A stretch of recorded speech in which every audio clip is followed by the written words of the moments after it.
Assalamualaikum warahmatullahi wabarakatuh. Nah pemirsa, kali ini saya lagi ada di Teluk Jakarta nih pemirsa.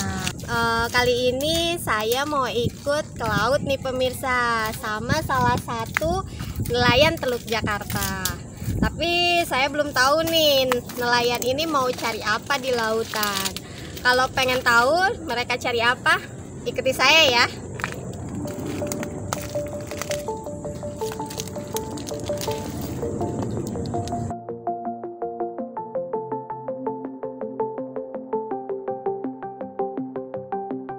Nah, ini dia Pak Casim. Biasa orang memanggilnya Pak Bolo. Dia salah satu nelayan tradisional di Teluk Jakarta. Nih, kita mau berangkat ke laut nih pemirsa nih. Oh, perahunya lagi digeserin dulu biar nggak nabrak perahu lain. Oh, muter ya nih Pak? Iya. Lagi diputerin nih pemirsa perahunya.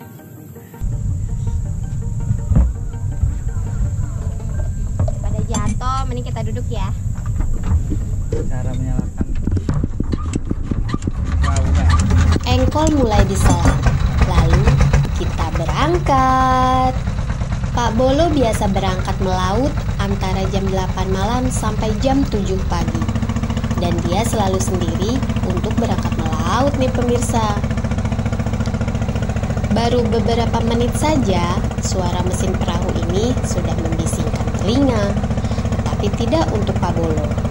Dia asik duduk sendiri sambil mengemudikan perahunya dan menikmati angin malam. Tak terasa, lama perjalanan kita sudah 1 jam lebih. Dan akhirnya saya dan nelayan udah nyampe nih di sini. Di sini namanya apa Pak? Tanjung Pasir ya Pak ya? Perjalanan dari Teluk Jakarta nyampe ke Tanjung Pasir ini sekitar 1,5 jam nih pemirsa. Agak lama juga ya, tapi alhamdulillah sih kita selamat sampai sini. Pemirsa, ada selang nih yang katanya panjang dari selang ini mencapai 100 meter. Selang ini menyambung dari mesin kompresor ke paralon kecil yang cukup untuk di mulut saja. Gunanya agar Pak Bolo bisa bernapas melalui selang itu nih pemirsa.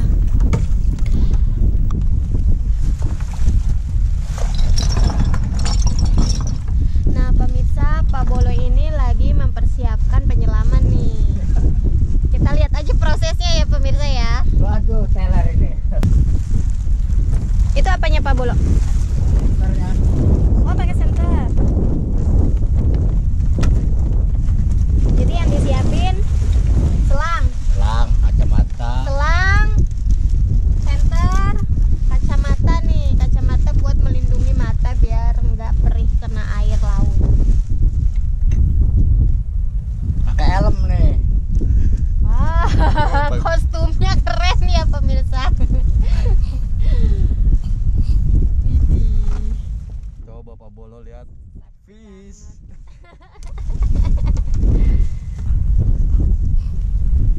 Kayak sarung tangan juga nih pemirsa. Sepi banget ya. Banyak ikan pari. Ikan pari. Wah, ternyata di bawah lautnya ini banyak ikan pari juga nih pemirsa. Tapi ikan pari itu ini apa ya? Ya kalau kena tangan ya udah rumah sakit tulisannya. Wow. Nyengat. Nyenget ya? Iya. Ikan pari ya? Dari apa? Dari buntutnya? Iya. Wah, harus hati-hati banget nih Pak Bolo nih bawah laut ini karena di sini banyak ikan parinya nih pemirsa. Nah, kalau ini apa nih Pak namanya? Tempat rajungan. Namanya? Lewang. Apa? Aku lupa. Mau tabung mesinnya. Oh iya.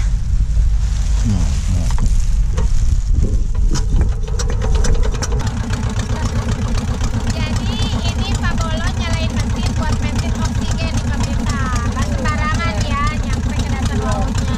Benar-benar harus safety banget. Ini apa Pak Bolo? Beratnya harus pakai rantai juga nih. Walau dengan peralatan yang terbatas, ia merasa bersyukur bisa menghidupi keluarga. Ia pun menyadari bahwa pekerjaan itu penuh dengan risiko. Tak jarang, para nelayan harus menghadapi faktor alam yang menghadang, menerjang ombak, serta bergelut dengan arus bawah laut yang deras. Namun mau bagaimana lagi? Modal para nelayan selam seperti Pak Bolo ini sangatlah terbatas. Belum lagi risiko lainnya seperti terkena sengatan ubur-ubur, ikan pari, ular laut, dan ikan beracun.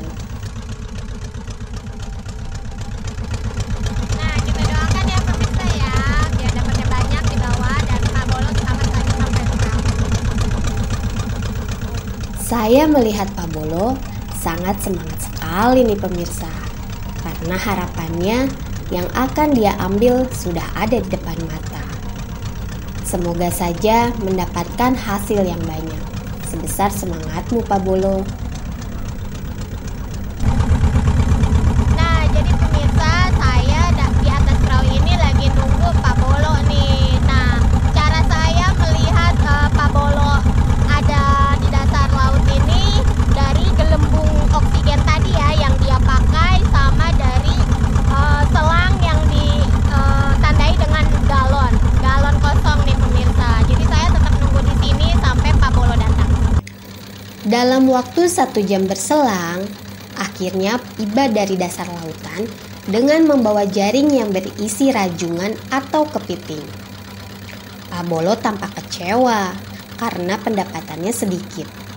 Kendalanya, pada saat di dasar air, lautnya nampak kotor, sehingga senter yang ia bawa tak tembus dalam pandangan Pak Bolo.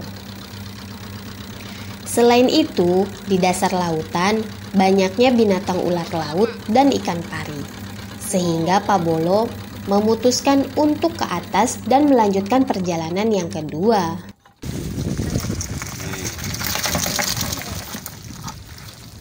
Tapi rada kecil-kecil ya.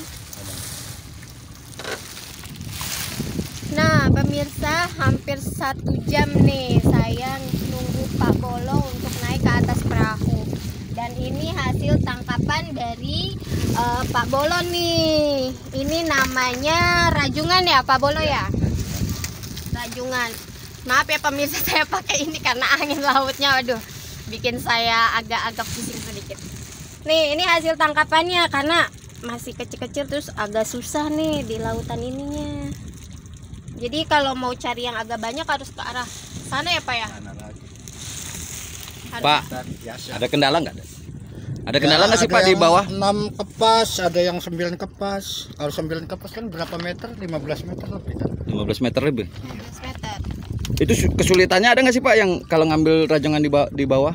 Ya sulitnya cuma gelap doang airnya. Kalau airnya terang mah ya enak. Ini airnya agak keruh ya Pak ya? Gelap. Air pasang sekarang. Air pasang ya.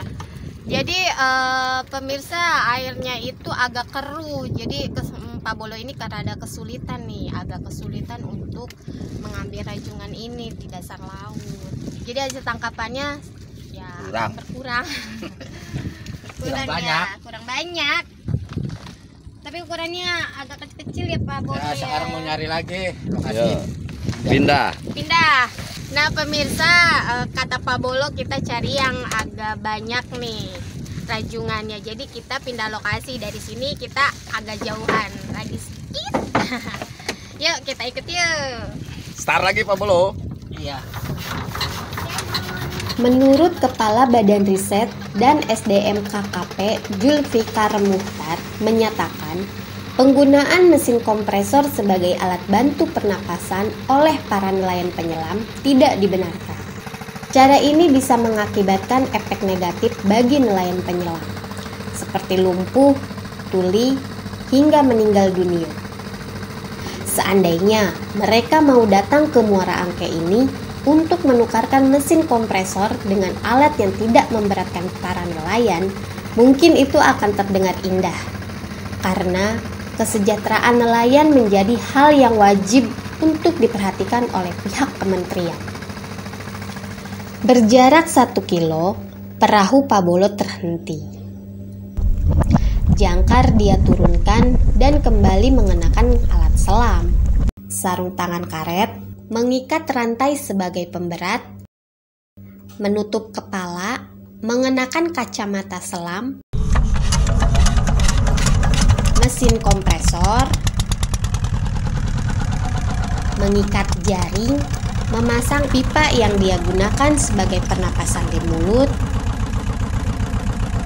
senter, dan Pak Bolo mulai menyelam. Semua ini lebih sederhana daripada dia harus menanggung biaya isi ulang oksigen. Karena itulah, nelayan lebih memilih menggunakan kompresor angin untuk bernapas di dalam air. Di lokasi pencarian yang kedua, mudah-mudahan kali ini Pak Bolo dapatnya banyak ya ranjungannya. Kita doakan saja nih pemirsa. Sudah 3 jam kita menunggu di atas perahu, dan Pak Bolo datang dengan membawa sedikit lebih banyak dari penangkapan pertama.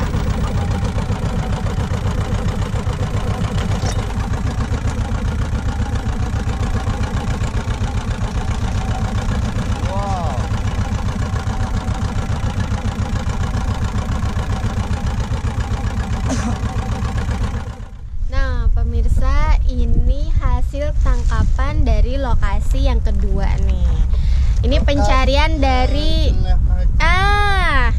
lokasinya menurut Pak Bolo itu kurang beruntung juga nih, karena hasilnya tetap berkurang. Nah, kita ini akan menuju ke lokasi pencarian yang ketiga. Ini lokasi di pencarian yang kedua itu dari setengah 12 loh sampai jam setengah 2 nih pemirsa. Wah, lumayan lama ya pencariannya Pak Bolo di dasar laut ini. Pak Bolo, ini di lokasi pencarian yang kedua berapa kedalamannya nih Pak Bolo nih? Ukuran 4 meteran lah. 4 meter. Nah, ini di sini lokasi pencarian yang kedua itu ukurannya itu 4 meter nih pemirsa kedalamannya. Tapi airnya masih tetap ya Pak ya, boleh ya? Iya.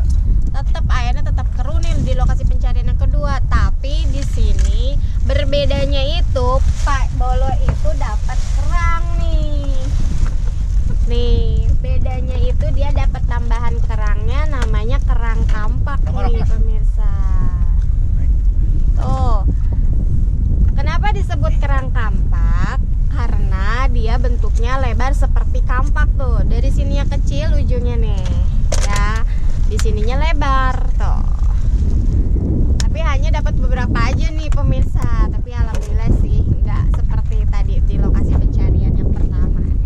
Nah, kita ikutin aja ya pencarian kita ke lokasi yang ketiga nih pemirsa. Mudah-mudahan lebih banyak lagi. Kita langsung ciao ke sana. Menurut Pak Bolo, pendapatan ini belum banyak. Lalu kita melanjutkan perjalanan yang ketiga. Ini Pak Bolo lagi persiapan untuk menyelam lagi nih pemirsa. Nah, kita doain ya biar Pak Bolo dapatnya banyak. Memutar mesin kompresor, dan lagi-lagi ia gunakan alat selamnya.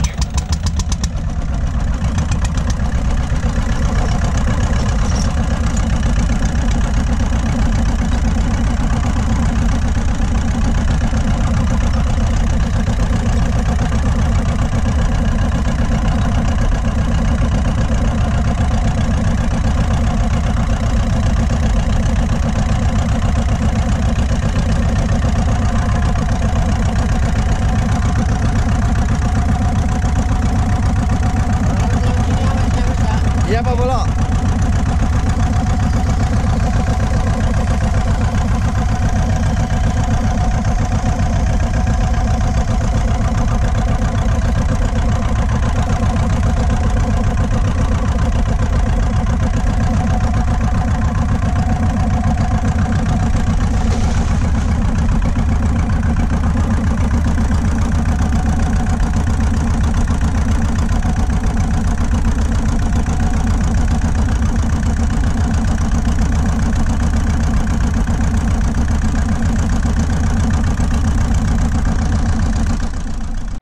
Ini mesin oksigennya mati nih.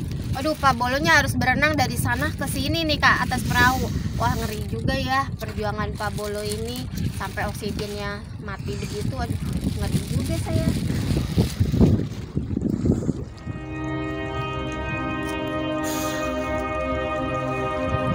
Ini mati kenapa ya Pak mesinnya Pak? Tiba-tiba mati.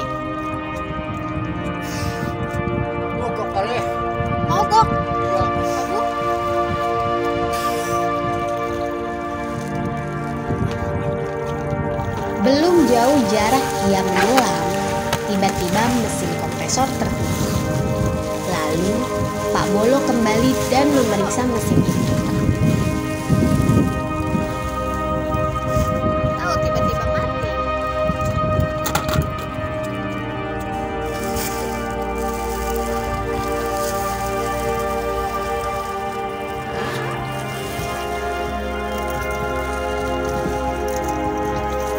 Kok tiba-tiba mati?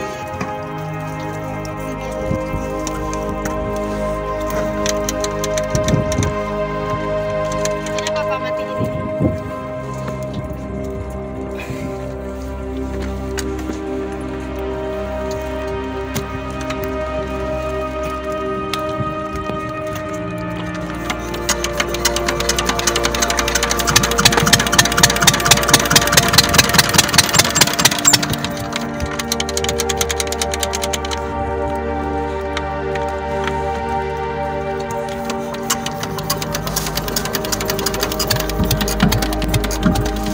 Nah pemirsa, mesinnya ternyata agak macet nih pemirsa, mesin oksigennya, jadi harus diperbaiki dulu sama Pak Bolo. Pak Bolo ini biasanya suka ini nggak? Suka mati nggak? Biasanya nggak pernah mati. Baru kali ini aja nih katanya pemirsa macet begini mesin oksigennya. Dengan beberapa kali engkol untuk menyalakan mesin, namun mesin tersebut belum juga menyala. Bahaya nggak sih Pak kalau tiba-tiba di tengah laut kayak gitu? Ya, Mati kalau begitu? orang yang nggak biasa mah ya bahaya. Nggak Kan- biasa berenang ya Pak Bolo ya. Kalau tidak biasa berenang mesin oksigen mati ini, wah bahaya juga nih pemirsa, karena kan dia harus menahan napas dia sendiri tanpa oksigen itu berenang. Kalau misalkan kayak Pak Bolo udah biasa dan dia bisa berenang, jadi tadi juga dia udah sampai di tengah tiba-tiba mesin mati. Akhirnya dia balik lagi dengan berenang.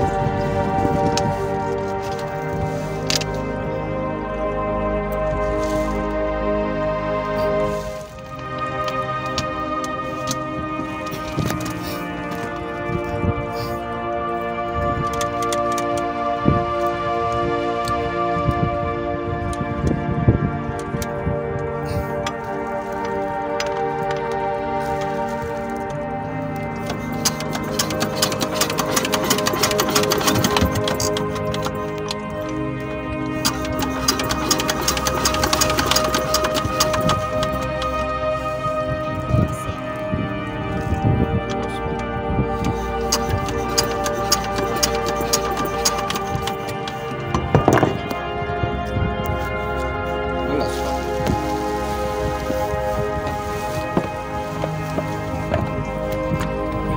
Beliau mengambil kunci pas dan mencoba melepas selang bahan bakar.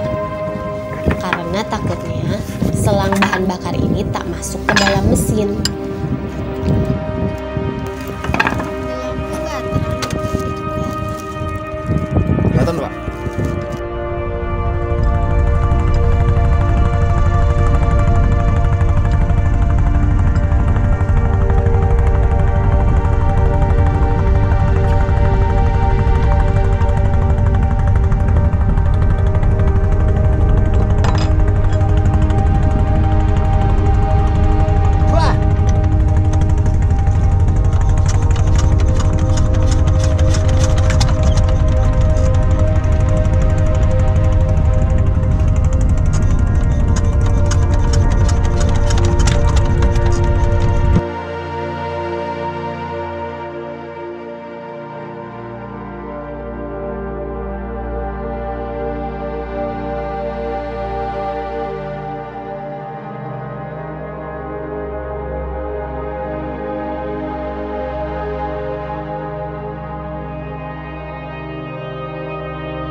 Saya melihat Pak Bolo nampak lemas. Semangatnya mulai turun. Yang tadinya ia berharap akan mendapatkan hasil yang baik, namun kandas sudah. Padahal di waktu menjelang dini hari, dasar laut mulai terlihat dan mudahnya menangkap hasil yang berlimpah. Namun bagaimana lagi?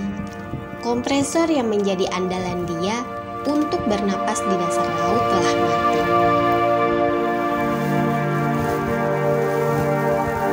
Istirahat dulu, Pak.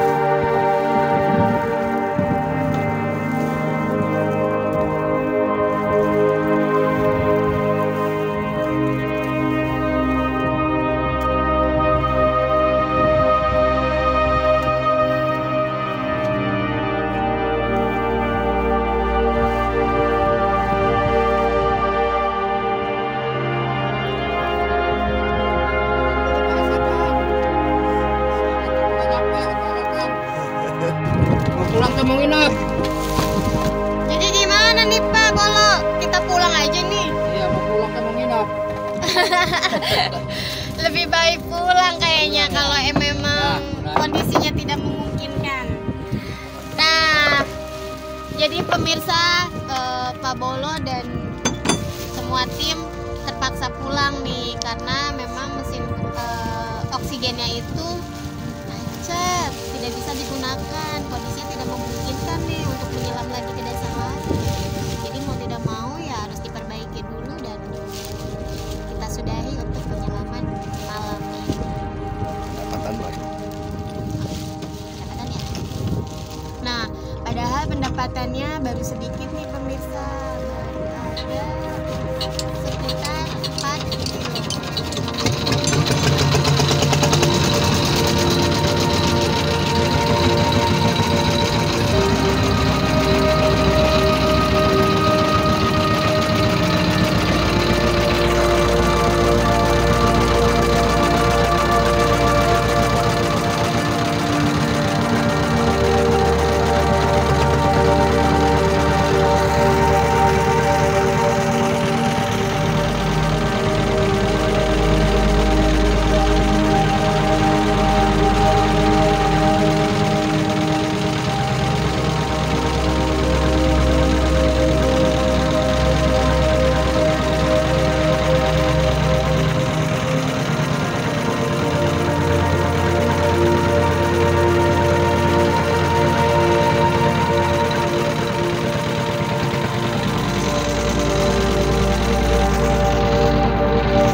Hari ini kita semua menyaksikan bahwa perjuangan seorang nelayan bukan hanya dongeng semata.